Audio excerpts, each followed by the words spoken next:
সুপ্রিয় দর্শক আসসালামু আলাইকুম। আশা করি আপনারা প্রত্যেকে ভালো আছেন। আজকের পর্বে আমরা হাজির হয়েছি ভিয়েতনাম কই মাছের চাষ সম্পর্কে এবং আপনাদেরকে জানাচ্ছি পবিত্র ঈদ উল ফিতরের শুভেচ্ছা। অত্যাধিক আত্মশুদ্ধি, সংযম ও ধৈর্যের এক মাস শেষে আসে ঈদ উল ফিতর, যা আল্লাহর পক্ষ থেকে এক অপার পুরস্কার। রমজান মাস জুড়ে সিয়াম সাধনার পর মুমিনের হৃদয় যেন পরিশুদ্ধ হয়, তেমনি ঈদের দিন হয়ে ওঠে তাদের জন্য আনন্দময়, শুকরিয়া এবং ভ্রাতৃত্বের উৎসব। এই মহিমান্বিত দিনে মানুষ একে অপরকে শুভেচ্ছা জানিয়ে এবং প্রার্থনা করে শান্তি ও কল্যাণের। ঈদের সকাল মানি তাকবীর, নামাজ আর ঈদ উল ফিতরের শুভেচ্ছা জানানোর একে অপরের প্রতি প্রতিযোগিতা। তাই চলুন আমরা একে অপরের প্রতি ঈদ ভাগাভাগি করে আমরা ঈদকে আরও আনন্দময় করে তুলি। দর্শক ভাইরা, তবে আজকে আমাদের মূল কনসেপ্টটা হচ্ছে ভিয়েতনাম কই মাছের পোনা চাষ সম্পর্কে। তো এই মাছ চাষ সম্পর্কে বলতে গেলে এখন মূলত 2025 সালে নতুন পোনা ইতিমধ্যে বের হয়েছে, যেগুলি আপনারা দেখতেই পাচ্ছেন। এই মাছের পোনাগুলি আপনারা অতি সহজে চাষ করতে পারেন। তো আপনারা এগুলি চাষ করার ক্ষেত্রে অনেক ভাইরা কনফিউশনে থাকেন, ভাই আমরা তো ভিয়েতনাম কই মাছ চাষ করব বা এদের বাজার মূল্য কেমন। আমি সেটা বলি, ভিয়েতনাম কই মাছ হচ্ছে এমন একটি মাছ, আপনি ক্যাটফিশ জাতীয় মাছ চাষ করেন বা কার্প জাতীয় মাছের পোনা চাষ করেন, অর্থাৎ সাদা মাছ জাতীয় চাষ করেন বা বিদেশি মাছ যে কোনো জাতের মাছ চাষ করেন, তো ভিয়েতনাম কই মাছ সব থেকে দ্রুত বাড়ে এবং এদের বাজার চাহিদাও অত্যন্ত আপনার বিক্রয় করার উপযোগী বা লাভবান হওয়ার উপযোগী একটি মাছ হচ্ছে ভিয়েতনাম কই মাছ। তার মূল কারণ হচ্ছে এগুলি সরাসরি পুকুর থেকে ধরে বাজারে সরাসরি জীবিত অবস্থায় সরবরাহ করা যায় এবং গ্রাহক পর্যায়ে এগুলি জীবিত অবস্থায় বিক্রি করা যায়।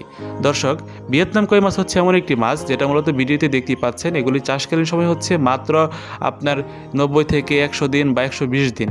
তবে সেটা পুরোটা নির্ভর করে আপনাদের উপর, কারণ অনেক ভাইরা আমাদের কাছ থেকে মাছের পোনা নিয়ে অনেক বলে যে ভাই আপনাদের মাছ তো নিলাম প্রায় 4 মাস হয়ে গেছে, 5 মাস হয়ে গেছে, এখনও 10-12টাই কেজি। তো সেই ক্ষেত্রে একটা কথা বলি, অনেক ভাইরা তাদের পরিমাণ মতো বা তাদের চাহিদা মতো খাবার প্রয়োগ করতে ব্যর্থ হয়, এটাই হচ্ছে মূল কথা।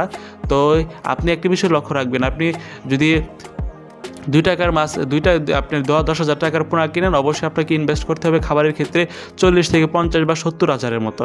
তবে সেটা পুরোটা নির্ভর করে কি মাছের পোনা চাষ করেছেন।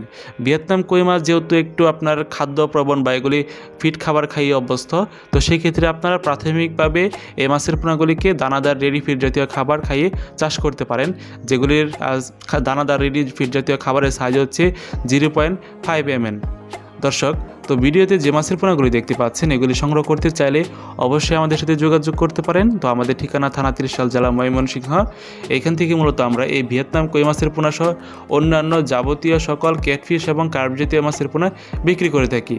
তো আপনাদের কাছ থেকে একটাই রিকোয়েস্ট, আপনি যেখান থেকে মাছের পোনা সংগ্রহ করেন না কেন, অবশ্যই যদি মাছের পোনা যদি আপনার একান্তই প্রয়োজন হয় তাহলে আপনারা হোয়াটসঅ্যাপে বা ইমোতে বা আপনারা সরাসরি কল দিয়ে যোগাযোগ করতে পারেন। কারণ অনেক ভাইরা আপনার ভিডিওতে বা কমেন্টে তাদের একটা আক্ষেপ রেখে যায় বা আপনার একটু মনোমালিন্য রেখে যায়। কারণ কি ভাই, আপনি তো সব কিছুই বলেন, তো একটা বিষয় মাছের দামটা কেন বলেন না।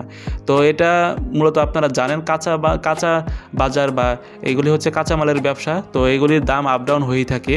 তো আপনারা যদি আজকে একটা রেট বলি 1 টাকা 20 পয়সা, পরে হয়তো বা দেখবেন পরবর্তী সময় 1 টাকা এবং 1 টাকা 50 পয়সা, এটা মূলত ফিক্সড রেট নেই। আপনি রিয়েল টাইম আপডেট পেতে অবশ্যই আমাদের কন্ট্যাক্ট নাম্বার দেওয়া আছে, ওই নাম্বারে যোগাযোগ করে আপনারা রিয়েল টাইম আপডেট জানতে পারেন এবং আপনারা ঠিকানা অনুযায়ী বা ডিটেলস অনুযায়ী এই মাছের পোনাগুলি পৌঁছে দেওয়া হবে বাংলাদেশের যে কোনো প্রান্তে।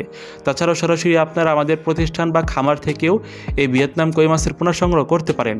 তো এগুলো যদি আপনারা 4 মাস এগুলি চাষ করতে পারেন, অবশ্যই এগুলি কেজিতে আসবে আপনার 3টা থেকে 4টা।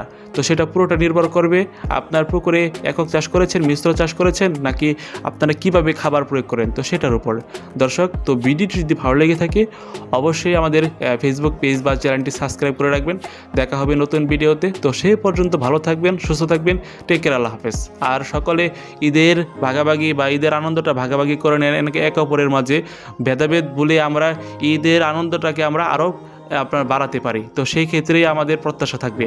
দর্শক, দেখা হবে নতুন ভিডিওতে। তো সেই পর্যন্ত ভালো থাকবেন, সুস্থ থাকবেন, টেক কেয়ার, আল্লাহ হাফেজ। আসসালামু আলাইকুম রহমতুল্লাহি ওয়া বারাকাতুহু।